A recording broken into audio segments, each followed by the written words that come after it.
Patrice Lumumba was a Congolese politician and independence leader who served as the first democratically elected Prime Minister of the Republic of Congo, now known as the Democratic Republic of Congo, from June to September of 1960, following the national elections held in the same year.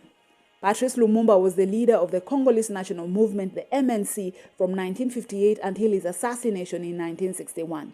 Patrice Lumumba was ideologically an African nationalist and a Pan-Africanist who played a significant role in the transformation of the Congo from a Belgian colony into an independent republic.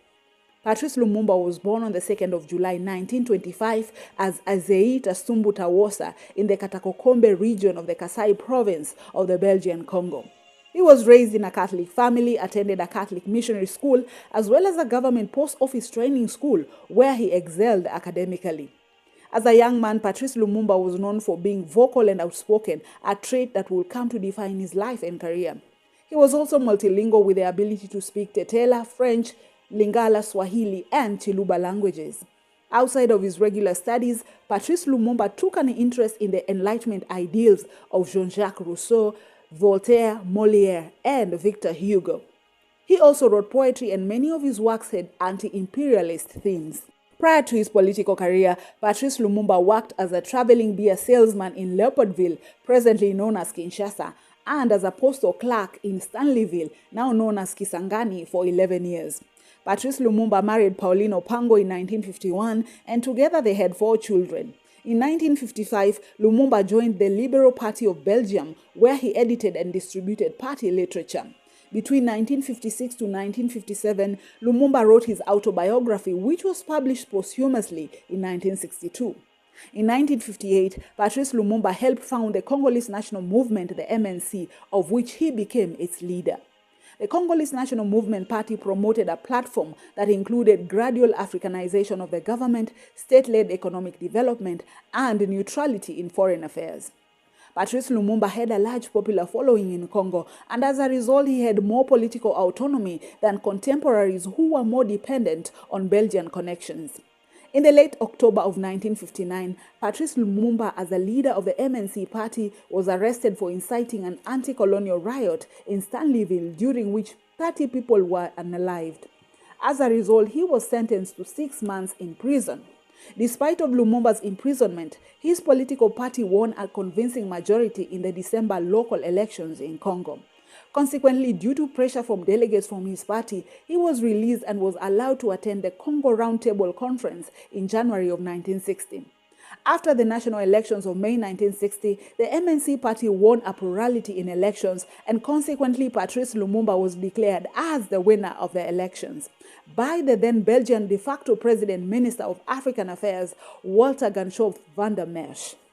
Despite of the multiplicity of parties, the MNC party came out far ahead in the elections, and as a result, Lumumba emerged as the leading nationalist politician of the Republic of Congo.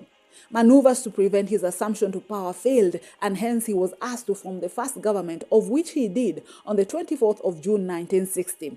Needless to say, Patrice Lumumba became the first Prime Minister of the Republic of Congo in May of 1960 and was effectively in power for only 10 weeks before he was captured and ultimately assassinated. The Parliament of Congo then elected Joseph Kasavubu as the president of the Republic of Congo under the Party of Alliance de Bakongo, ABACO. Following political disagreements between the premier and the president, Joseph Kasavubu became increasingly bothered by Patrice Lumumba's growing authoritarianism, the collapse in administration, and the enlarging prospects of civil war.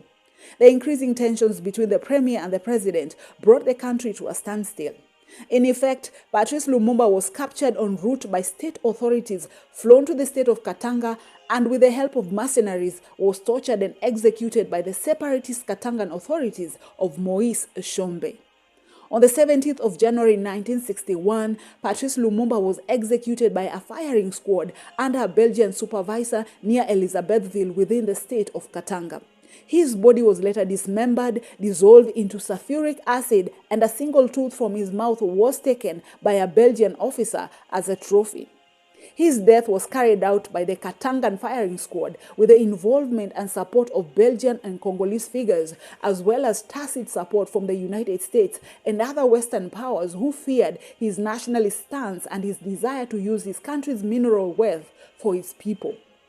The assassination of Patrice Lumumba was part of a larger effort to destabilize Congo's post-independence government and maintain control over its resources. This assassination of Patrice Lumumba is considered as a major event in both Cold War and decolonization history. The former colonial power of Belgium that provided support for Lumumba's transfer to Katanga has since been found morally responsible for Lumumba's death.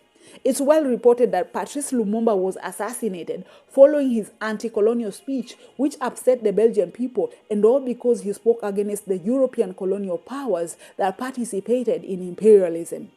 On the 16th of November 2001, a commission published a report which concluded that although there was no evidence of the direct involvement of the Belgian government, it did carry a moral responsibility for the circumstances surrounding the assassination of Patrice Lumumba.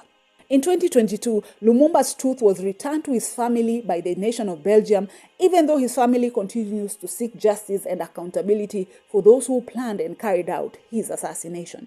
In 2025, the nation of Belgium began a legal process to potentially prosecute a former diplomat for his role in the assassination of Patrice Lumumba.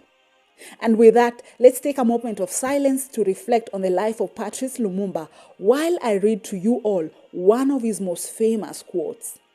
And it reads, "Neither cruelty, nor violence, nor torture will make me beg for mercy, because I prefer to die with my head raised high with unshakable faith, rather than live in submission, forsaking my sacred principles.